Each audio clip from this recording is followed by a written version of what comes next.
¿vale? Realmente las fachadas de los edificios contienen una cantidad de información, o están produciendo, están almacenando una cantidad de información que a priori no nos imaginamos siquiera. Este proyecto es de una base de datos que desarrollé con un estudio de Barcelona, y básicamente lo que hacíamos era codificar los edificios a través de la información que tenían en sus fachadas.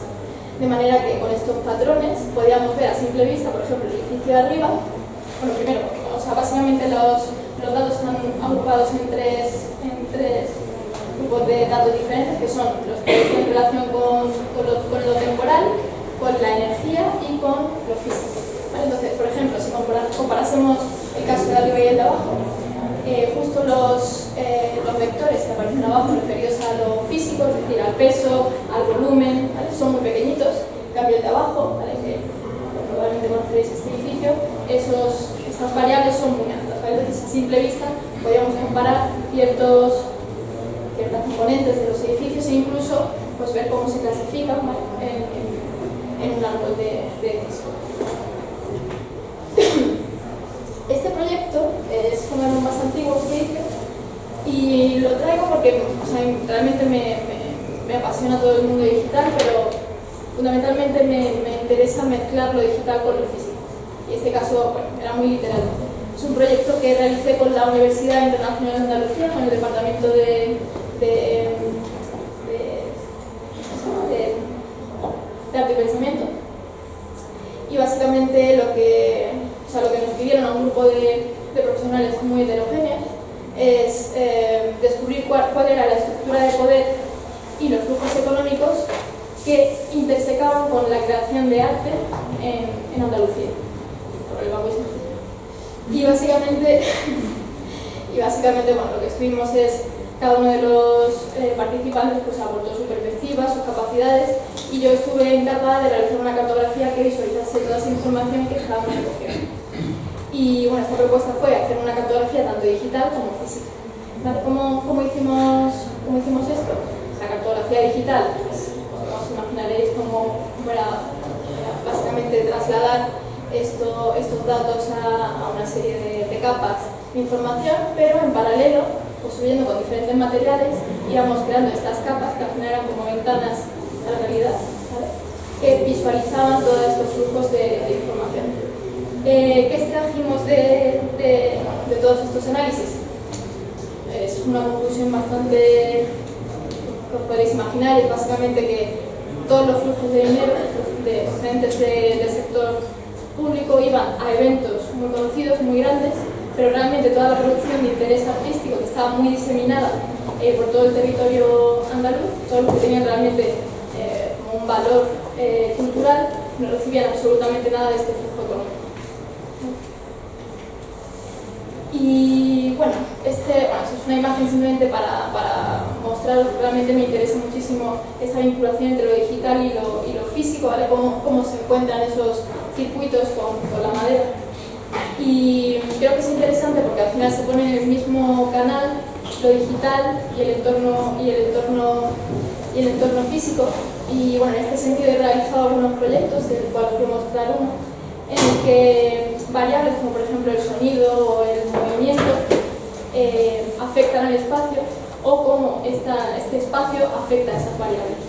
¿Vale? Este proyecto lo realicé con una ingeniería de aquí es internacional, pero tiene sede aquí en Madrid, y básicamente el objetivo de este proyecto era construir una plaza de más de 10.000 metros cuadrados sobre una autovía de 7 carriles, ¿vale? El objetivo fundamental, que me plantearon Elena, nuestro objetivo fundamental es controlar el ruido, o al menos reducirlo, ¿vale? Alcanzar el silencio, bueno, no sé. ¿Cómo abordamos este proyecto?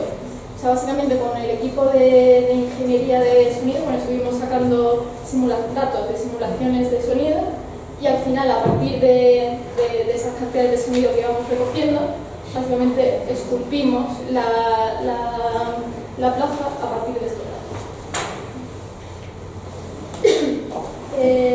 Hasta ahora hemos visto proyectos en los que vinculaban un set de datos procedente de la ciudad, o a escala, íbamos desde la escala de la ciudad, pasando por plazas, por instalaciones artísticas, hemos visto todas las escalas de desde lo paisajístico hasta el propio edificio.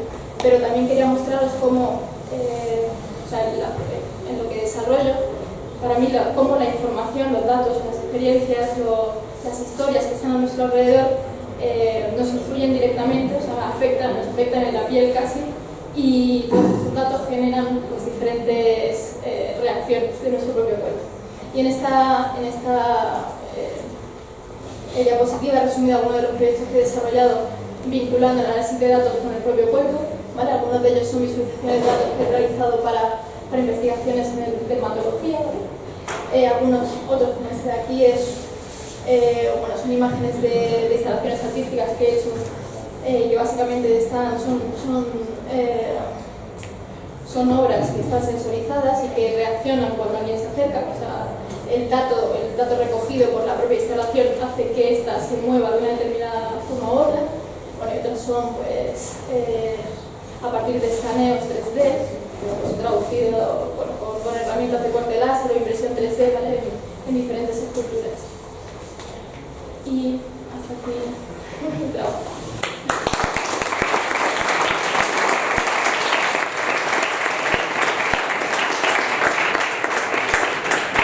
Muchas gracias, Javier no va a proyectar, pero no.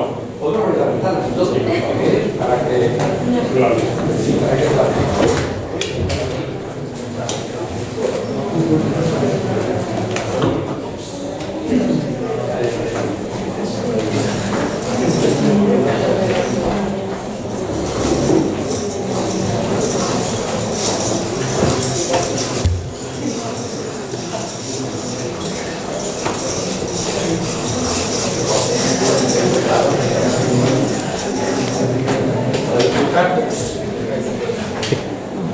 Este maravilloso día de otoño que al llegar a la escuela nos sentimos todos, y los castaños nos dicen, estamos en otoño. El sol todavía no, pero ahora... Bueno, lo primero agradecer la invitación.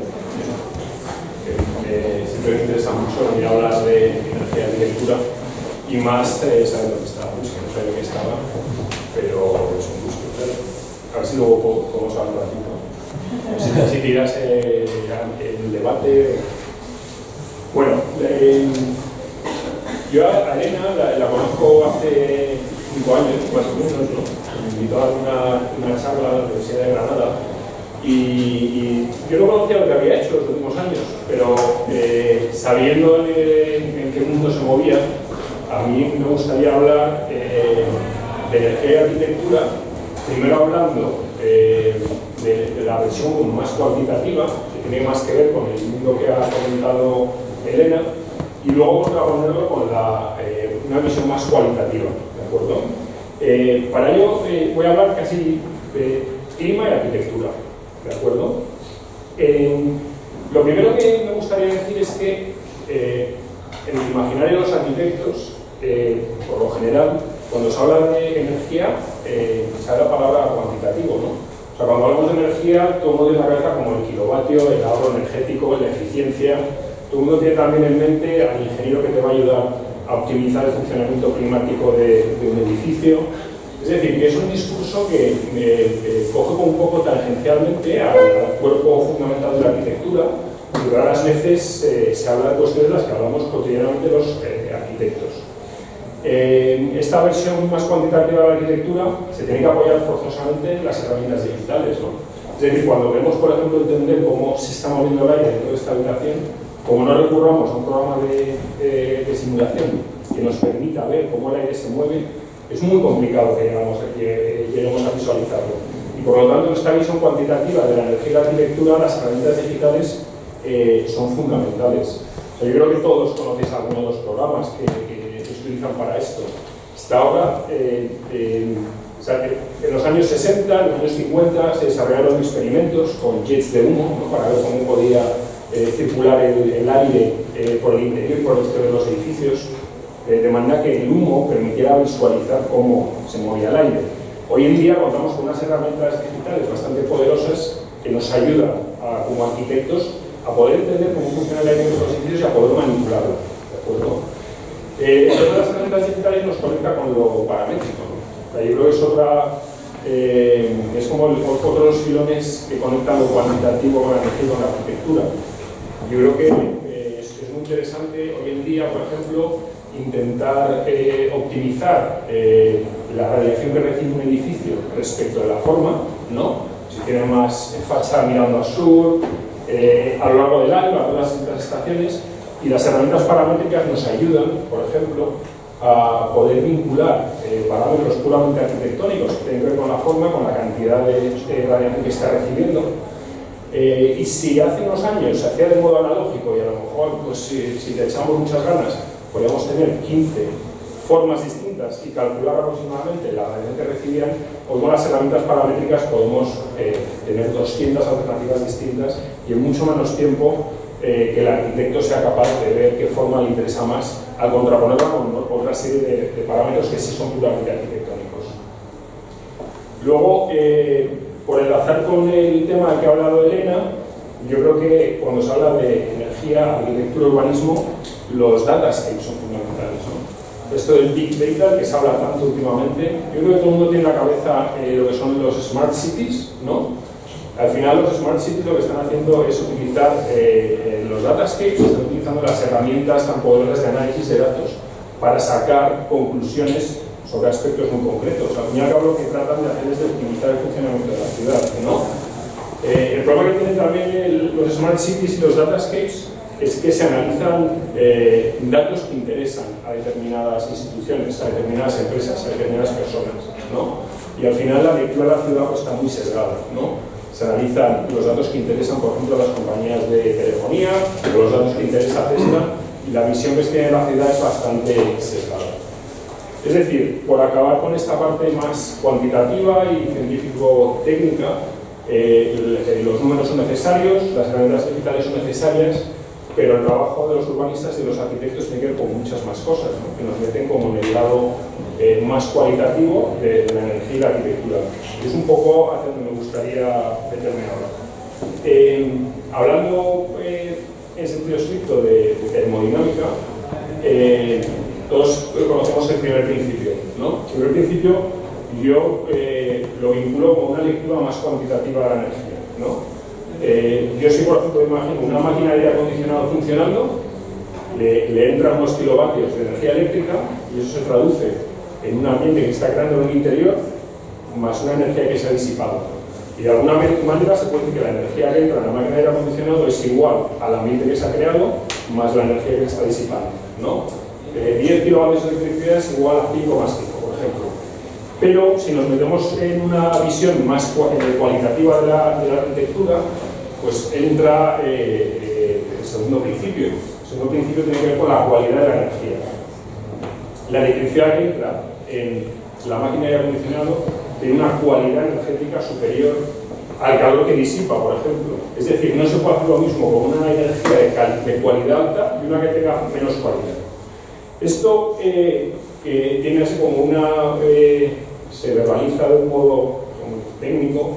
Yo creo que en la arquitectura se puede también visualizar de un modo que tiene que ver mucho más con cómo pensamos los arquitectos. Hay una cosa que yo creo que es bastante importante, que todo el debate cuantitativo en torno a la energía se olvida de que existe una historia. Se olvida de que existen unas tipologías climáticas, unas tipologías ecológicas que han trabajado con estos asuntos desde un punto de vista más cualitativo. Esto también nos lleva directamente a las herramientas que tenemos los arquitectos, ¿no? O sea, estas tipologías se han construido con las herramientas clásicas de la arquitectura, con la forma, con los materiales, las técnicas constructivas, con el programa que albergan. Y todos estos asuntos que, si miramos la energía desde un punto de vista más cuantitativo, se han desaprendido, sin embargo, nos permite a los arquitectos hablar simultáneamente de energía y de cuestiones que son puramente disciplinares. Y esto es fundamental, ¿no? O sea, yo desde luego no quiero hablar de arquitectura y energía como lo haría un ingeniero, únicamente a través de las herramientas digitales, únicamente a través de los números. Me gustaría hacerlo con las herramientas propias del arquitecto, y se puede hacer. Se puede hablar de energía hablando de forma, exterior, interior, de materiales, etc. También yo creo que hay un tema que es bastante interesante cuando se habla de energía y tipologías que hacen referencia a los a los patrones de ocupación o los modos de vida que se desarrollan en esas tipologías, ¿no? O sea, a mí como arquitecto me interesa tanto saber cómo dimensionar un patio para que su performance climático sea el que yo deseo, como imaginarme cómo van a habitar ahí las personas. Yo porque raras veces poder pensar un patio en el sur de España sin imaginarme el movimiento de sombra que es necesario generar en verano, o del agua que va asociada a esa tipología, y por lo tanto todos los usos que pueden orbitar en torno a esas situaciones atmosféricas muy concretas que estoy diseñando. Es decir, que hablar de todos estos asuntos no solo es hablar de arquitectura, es hablar de la gente que habita estos espacios. Por último, aunque tenga algo que ver con esa vena más cientificista, cuando se habla de energía y arquitectura hay que hablar de las personas. Hemos hablado de las costumbres, de los conflictos culturales, también hay que hablar de las personas. Hay que hablar de las personas en torno al confort, a la fisiología, ¿no? Al bienestar físico de las personas, pero también en torno al bienestar psicológico y a todo el espectro de sensaciones que pueden tener las personas en los edificios cuando se está hablando de calor, de frío, de humedad, de intensidad lumínica. Es decir, un poco por resumir y acabar, a mí lo que me interesaría es pensar que la arquitectura tiene que tener esas dos componentes bien equilibradas, ¿no? O sea, que está la componente más cuantitativa, más técnica, y por otro lado está la componente más cualitativa. Si nos queremos adentrar en los paradigmas de la sostenibilidad, hay que equilibrar estos dos filones de la relación entre arquitectura y energía.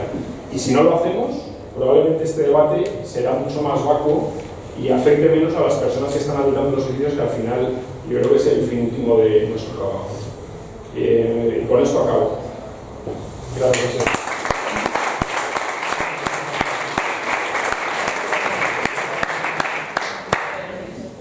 Bueno, muchas gracias, Javier. Pues ahora os toca debatir entre vosotros. Pero sí, el pasado viernes, con Bernard Foster, el salón de actos me puso un diagrama que usa con frecuencia, esa especie de pirámide, donde decía lo fundamental para el ahorro energético de la sostenibilidad está en la base de la pirámide. Y eso es al final pocas cosas, es decir, forma, orientación, inercia térmica, lo que nosotros todos sabemos, de que los edificios tienen que tener una capacidad razonable, dependiendo de los climas, que tienen que tener una ventilación adecuada, que tienen que estar orientados como conviene, que deben estar para la inercia térmica para menos día-noche y óptimamente invierno-verano. Esas cosas son una disciplina eterna de la arquitectura. La gente ha vivido sin combustibles fósiles hasta hace 200 años. Es decir, que y han vivido razonablemente bien. Entonces, como decía muy bien Javier, las tipologías arquitectónicas, la historia de la arquitectura contiene encapsulada un acervo extraordinario de experiencias climáticas que han hecho que en cada zona de la Tierra la gente use, ¿sabes?, una manera distinta de ocuparlo. Y por eso cuando el propio Foster quiere hacer una ciudad súper tecnológica, etcétera, en el Golfo Pérsico, al final imita la caspa que se usa en todo el mundo, en todos, digamos, los climas cálidos y áridos, pues para ofrecer sombreamiento, tal. Aprendemos mucho de lo que ya existe, y eso a veces es muy bien. Esa base es lo esencial. Y luego sí, en lo alto de la pirámide está la cacharrería, que sí, ¿sabes?, la tecnología, los sistemas más o menos sofisticados, pero lo fundamental es esa base que es, como tú bien has dicho, disciplinar. Pero los datos también nos ayudan, claro que sí, los datos nos ayudan a los arquitectos, pero tenemos que usarlos de manera inteligente. Yo ya lo dejo y creo que Paco, yo a moderar este debate, ¿verdad que sí? No tenía la cabeza, pero da igual. Yo puedo para moderar el debate porque tengo que ir a la comisión de reclamaciones de estudiantes. Al ser catedrático más antiguo me ponen todas las comisiones posibles y tengo que acudir a resolver las reclamaciones que además hacéis con demasiada frecuencia. Cada vez que os suspenden os hacéis una reclamación y tenemos que ir allí a tomar decisiones. Muchas veces lo aceptamos, pero otras no siempre. No es que os esté animando a que las hagáis, porque esa especie de judicialización de la vida académica está llegando a extremos un poco fatigosos. Pero en fin, oye, solamente agradeceros a los dos vuestra intervención y pedirle a Paco que aquí Paco o... No, bueno, yo creo que lo podemos hacer de manera o de manera normal, ¿no? Pero para animar el debate entre ellos, mientras yo voy a dirigir asuntos judiciales académicos. Venga, gracias. Habéis mencionado de manera diferente una cuestión que yo creo que a mí desde luego me interesa y que tiene que ver con el manejo de la tecnología de manera casi personal. Todos estos estudios sofisticados sobre Big Data, en particular aquellos que se destinan a esto que ha venido a llamarse, es verdad que están en manos de los médicos para saber cuáles son los casos que tienen que eliminar o tienen que añadir digamos, en el ámbito de las grandes compañías que tienen la capacidad para utilizar esos datos en realidad a hacer su negocio más fluido. Pero a mí lo que me interesa de este formato de interpretación de los datos es que yo creo que hay mucha información que puede ser empleada por casi cualquiera, es decir, que no es monopolio exclusivo de las grandes compañías. Y en concreto quería hacerte una pregunta, bueno, en realidad a los dos. ¿Contamos con herramientas, digamos, democráticas o que estén al alcance de todos para poder interpretar estos datos? Nosotros estamos ahora mismo en una fase que ya afortunadamente hemos subido, porque es un poco fatigosa, de recopilación de datos pues, sobre la edad de la población, sobre los números, el número de personas que habita cada una de las células en las que estamos trabajando, en qué trabaja la gente, el dinero que gana, etcétera, etcétera. Pero llega un momento en el que esa información debe ser interpretada y salvo que se haga por el procedimiento analógico, resulta muy complicada no sé si de interpretar, pero desde luego sí de manejar y de utilizar. Voy a la pregunta concreta. ¿Existe una tecnología al alcance, digamos, de todas estas personas que están trabajando en ello, que les permita a una escala reducida introducirse en el manejo de los datos y en la conversión de datos en imágenes o en dibujos? Y por otra parte, ¿existe una tecnología básica para poder hacer pequeños ensayos sobre los proyectos que uno está produciendo y sacar conclusiones sobre ellos? Porque